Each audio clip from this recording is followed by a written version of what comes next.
আমার ভাইয়ের আবদারে বানিয়ে ফেললাম চিকেন মোমো।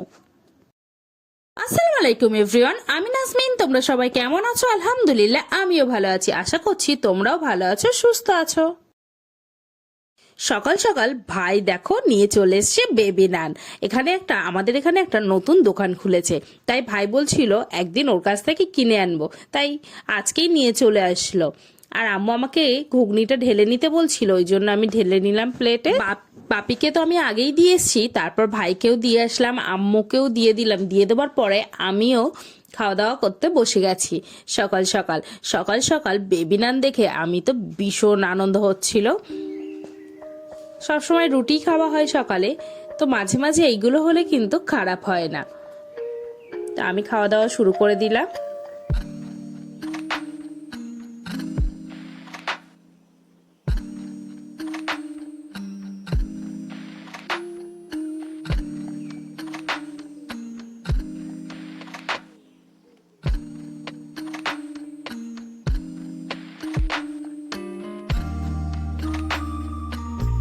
দুপুরবেলা আম্মু মিসলি রান্না করেছিল আর তার সঙ্গে করেছিল মাছ ভাজা, সেটা আমি আদিলের জন্য নিয়ে যাচ্ছি।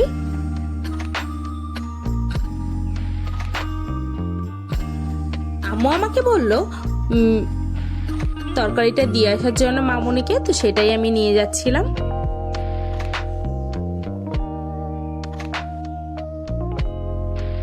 আমি তো দিয়ে এসছি, দিয়ে আসার পর আম্মু আমার প্লেটটাও সাজিয়ে রেখেছে এসে দেখছি। তারপর আম্মু প্রথম ভাইকে দিল, দেওয়ার পরে আমারটাও দিয়ে দিল। তো তারপর আমি দেখলাম ভাই যেহেতু ঘরে আছে খাওয়া দাওয়া করছে, তো আমারও ইচ্ছা ছিল সবাই মিলে একসঙ্গে বসে দুপুরবেলা জমিয়ে খাওয়া দাওয়া করি। ওই জন্য নিয়ে চলে আসলাম। দেখো ভাত করেছে, প্রথমেই করেছে বেগুন ভর্তা।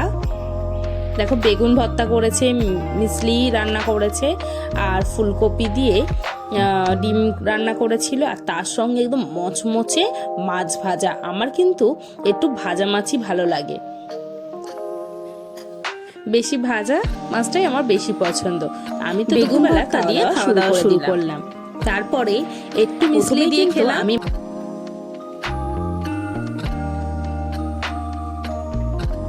মিসলি দিয়ে খাবার পরে একটু মাছ নিয়েছিলাম, আর মাছ ভাজা কিন্তু খুব ভালো লাগছিল, একদম ফ্রেশ ছিল মাছটা।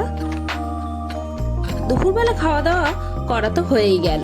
খাওয়া দাওয়া করার পরে বিকালবেলা খুব ইচ্ছা করছিল মোমো করব। তা আম্মুকে বললাম চিকেন যেহেতু আছে তাহলে চিকেন মোমো করে নেই।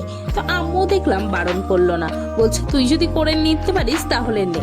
ওই জন্য আমি তো আম্মু ময়দা মেখে দিয়েছিল, আর তারপর আমি এগুলো চিকেনটা রেডি করে রেখেছিলাম, মশলা ম্যারিনেট করে রেখেছিলাম। রাখার পরে এগুলো আমি খুব সুন্দর করে ডিজাইন করে নিয়েছি। দেখো খুব ভালো আমি পারি না, কিন্তু যেমন পারি তো তেমন ডিজাইন করে নিয়েছি। প্রথমেই আগে এটা আমি তেল দিয়ে মাখিয়ে নিয়েছি, নিয়ে এক এক করে দিয়ে নিচ্ছিলাম।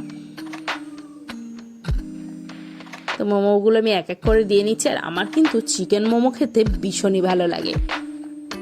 শুধু আমার না, আমার আম্মুর ভাইয়ের খুবই ভালো লাগে।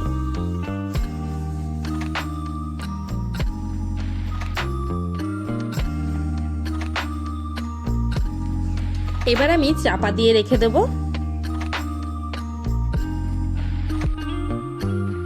তারপর 15-20 মিনিট পরে এসে দেখছি যে দেখো স্টিম হয়ে গেছে। এবার তো এতক্ষণ কষ্ট করার পরে এই যে গরম গরম চিকেন মোমো খাবো, এটার আনন্দ, এটা মজা একটা একটা অন্য লেভেলের। এত আনন্দ হচ্ছিল। তো তারপর এক এক করে আমি তুলে নিচ্ছিলাম।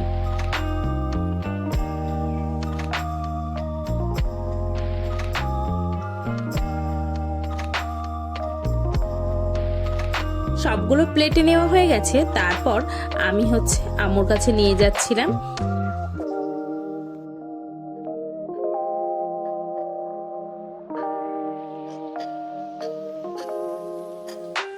আর সসটা আর বানাইনি, এই চিলি সস দিয়ে মোমোটা খেতে যে কি ভালো লাগে কি বলবো, আমার কাছে ভীষণ ভালো লাগে।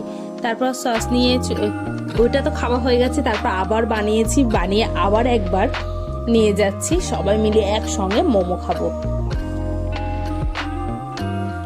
আর আমি সসটা না বাড়িতে বানাইনি, আমার কাছে যেন মনে হয় এক্সট্রা একটা ঝামেলা। কিন্তু এই যে চিলি সসটা এত ভালো লাগে, কি পরিমাণে ঝাল, আর এই গরম গরম মোমো দিয়ে ওই ঝালটা চুবিয়ে আমার না এখনই ভয়েস দিতে দিতে এখনই মুখে জল চলে আসছে, এতটা টেস্টি লাগে।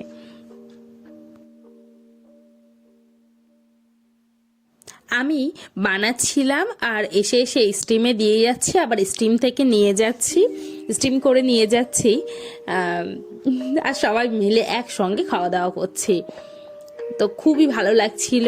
আর এই শীতকালে গরম গরম চিকেন মোমো কার না ভালো লাগে, তাই না? আমার কিন্তু ভীষণ পরিমাণে ভালো লাগে।